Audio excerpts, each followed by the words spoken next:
안녕하십니까. 코로나19 통합뉴스룸 5시 뉴스입니다.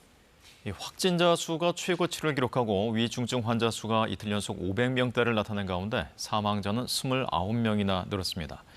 서울의 중환자 병상 가동률이 80%를 넘기면서 김부겸 총리는 병상을 신속히 마련하기 위해 수도권 상급 병원장을 만나기로 했습니다. 서병립 기자가 보도합니다. 서울 송파구 소재 시장과 관련해 20명의 추가 확진자가 나와 관련 누적 확진자가 68명으로 늘었습니다. 이처럼 서울과 경기 등 수도권을 중심으로 유행이 이어지면서 위중증 환자는 506명을 기록했고 사망자는 하루 사이 29명이나 늘었습니다. 위중증 환자가 늘면서 서울의 중환자 병상 가동률은 약 81%를 기록했습니다. 요양병원 등 고위험 시설을 중심으로 특히 고령층의 위중증 사망이 증가하고 있습니다.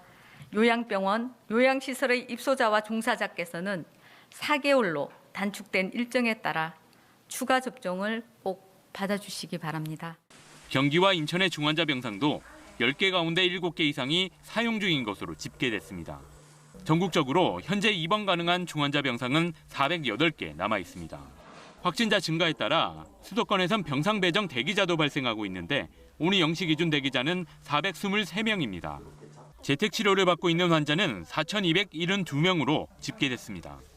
김부겸 국무총리는 내일 수도권 22개 상급 종합병원장들과 만나 코로나19 위중증 환자 병상 운영 방안을 논의합니다. 김 총리는 이 자리에서 추가 병상 확보를 위한 앞선 2차례 행정명령과 관련해 신속한 이행을 부탁할 계획입니다.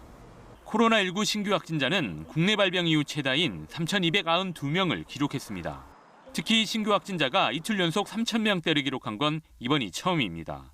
코로나19 백신 접종은 총 4,031만 2천여 명이 접종을 완료해 인구 대비 접종 완료율은 78.5%로 집계됐습니다. 인구 대비 1차 접종률은 82%입니다. 한편 방역당국은 지난달 백신 접종 후 2달여 만에 사망한 고3 학생 사례에 대해 백혈병으로 다발성 내뇌출혈이 발생한 것으로 확인돼 백신과의 인과성은 없는 것으로 판정했다고 밝혔습니다. KBS 뉴스 서병립입니다.